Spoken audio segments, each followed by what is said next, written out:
Ruto's oppressive regime as shows as extravagance and how they can be so exorbitant in trying to portray the kind of lifestyles its leaders and accolades are living in. For instance, if there is a need, you'll tell me, because for me I feel to do an audit for the transportation or for the travels that the president has been doing around the nation. For instance, if we start by knowing the cost that was incurred by the president touring Western Kenya, if we start by knowing the cost that was incurred by the president touring the eastern part of Kenya, if we also get to know the cost that was incurred by the president touring Mount Kenya region, then we should have a nice place to start bargaining with, because all these movements are not facilitated using his own money from his own businesses. No, all of these is being funded by the taxpayers' money. Yet we are crying that other areas in Kenya we don't have water. We are crying in other areas in Kenya that we don't have good health systems. We are crying that we don't have good education system. Yet someone is spending billions of cash just traversing the nation. Therefore, an audit should be conducted to get to know how much is being used, and we are going to be shocked to see on how exorbitant those figures are. As if that is not enough, we also getting into deep loans. Talk of IMF, talk of World Bank, talk of other nations that are giving us loans that are supposedly be used for development. Unfortunately, that is not what they are being used for. Therefore, at the end of the day, we remain a nation that is poor, a nation that we have people living below the per capita per income. It is not something that is to be celebrated each and every day. When the president speaks, he says they are going to fight corruption. The economy is stable. So the economy might be stable in his pockets, out in his thoughts, but deep down to Kenyans, the bottom-up economic model that they were talking about is not something that they can come and be proud of, because actually it is not working. Businesses are closing down. The SMEs are not functional. Look at the rate at which people have flooded the self-employment market because they cannot manage to be employed in the private sector or in the public sector, in the government institution, in the government parastatals. All of they do, like the CEOs or from these parastatals, all come from one ethnic community that belongs to the president. And by that, you know what I mean. Even those who are being employed inside there are people from that same community, majority of them. Therefore, these are government that, apart from cherishing corruption, they also cherish nepotism. Right now in Kenya, you cannot get employment save for you to know somebody else. And if you get to be employed out of merit, then the scale may be around maybe 10 to 20% in my own estimation. I might be right, I might be wrong.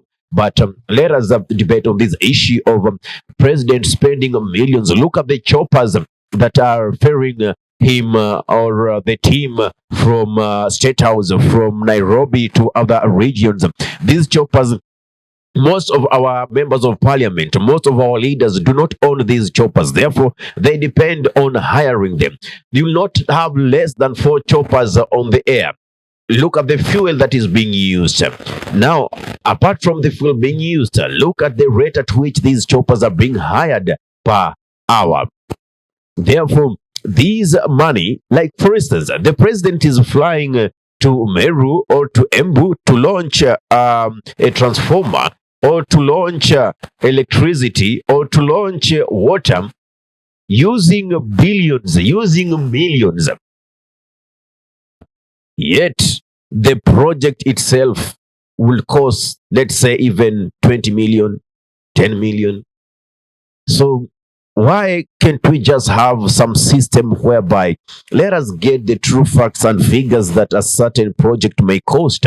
Then we look at the treasury and have that one being channeled towards that. And we have strict oversight committees that are going to oversee the development of this project to its conclusion.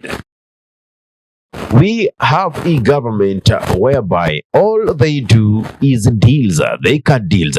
We have a situation whereby an individual gets loans from other countries and pockets it all. I mean, what do you need all that money for while other people are languishing in poverty as a president?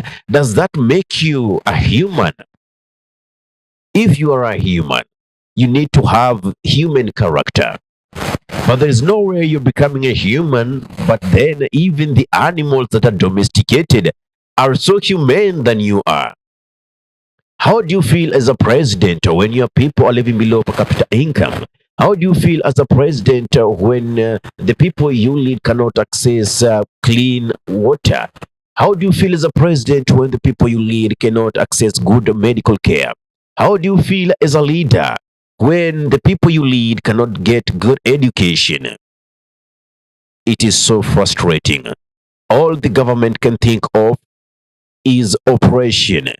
Create a problem, pretend to give a solution, then the people will worship you. We are beyond that, Mr. President. William Samoei Ruto, will you go deep into your conscience and ask yourself these questions that Kenyans are asking of themselves? Today, that is the message that I want to pass. That is the message that I wanted you, who's watching this video, to think before you go take your voter's card to vote for a specific candidate that you want. Ask yourself, apart from the manifesto that these people have, because trust me, there is never a politician who will ever come up with a clueless manifesto. They will always have convincing manifestos. But ask yourself, away from these things that are just pieces of words written in a piece of paper, what are the true characteristics of these people? What truly defines these leaders? What truly brings the innate characteristics of these personnel? What is our percentage judgment in terms of the integrity towards these candidates? That will help us move a long way. Look at the smallest capacity that any person has ever worked as a leader and what impact did they have. It is time that we need to question and dig deeper towards these leaders that are seeking elective positions, because I'm so confused. At the time of elections, we tend to forget that these are the same people who are mistreating us way back. Then we go ahead and vote them in. So I also understand the problem that we've always had as a nation is that most of the candidates that we've had are people who are self and egocentric, people who are self-centered, people who are towards embezzling public funds. Therefore, we are only left with a choice of trying to choose somebody whom in his evil doing is less evil than the other, because they all have always been evil. And it's not like this is something that is a secret. It is information that is in the public domain. How many scandals have been associated with William Samoei Ruto? How many scandals have been associated with Raila Odinga? You understand? We have integrity issues with Fred Matiang'i, the person that people, the Jubilee, are fronting in as their candidate. Well, I know political alignments are meant to persuade a certain community to move in a certain direction. Therefore, if we are not careful, we are going back to the politics of our person, our community, our man. We should never be there. Let us continue maintaining politics of issues, because that is what is ailing our nation. The president could use millions and billions of money traversing the nation. It really hurts. If this hadn't get into, I might not have gotten the exact figures, but we need What are our members of parliament doing? By the way, this is a challenge that I'm giving to our members of parliament who are supposed to play oversight role. Our MCAs, MCAs, let us oversight our constituencies, our counties. Every travel that members of parliament make, we need to know where that money is coming from. And if it is coming from the public coffers, we need to know how much has been used for member of parliament A to move from station 1 to station B or to station 2. We need to know how much. The justification for that amount of money that has been used has to be there, and why. Then vis-a-vis the projects that the person has undertaken, we also need to intervene to see various leaders in the county level, whatever resources they are using in terms of locomotion. We need to know how much, when, where, why was it necessary for it to be allocated. In the national government, we also need to know wherever the president moves alongside his ministers, alongside the CSs, the prime cabinet secretary, or the permanent secretaries, the principal secretaries, we need to know whether it is a local tour or international travel. We need to know how much has been used from the treasury to facilitate that movement.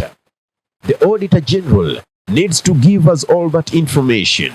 Then, vis-a-vis the projects that the government of the day has been able to undertake, then we shall realize we have been taken for a very soft ride with our leaders.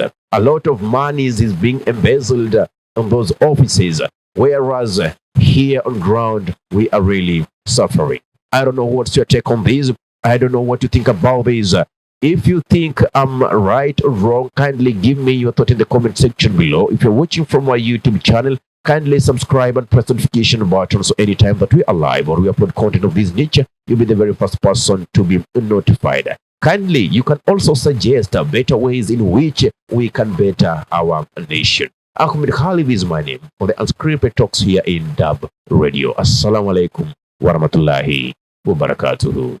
Kwa timba kali za Afrika, DURB Radio ndio mpango mzima.